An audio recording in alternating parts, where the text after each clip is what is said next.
Mbuyanga Yesu, Mundigwire Dzanja, kuyenda ndeka sindi kwanandi. Mukandigwira Dzanja langa mbuye,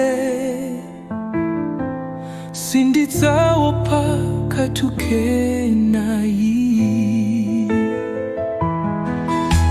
Mbuyanga Yesu, mundisunge ine pafupi nditunthawi zonsezo.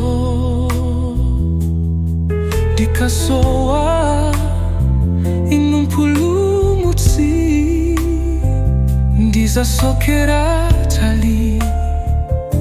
talimo.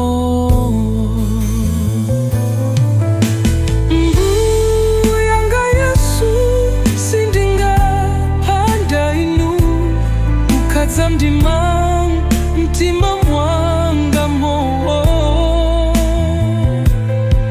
Inu zuwa lowalala ndithu,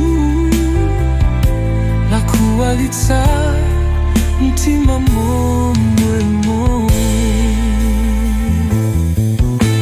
Mbuyanga Yesu, mundigwire Dzanja pamene ine ndimwalira show.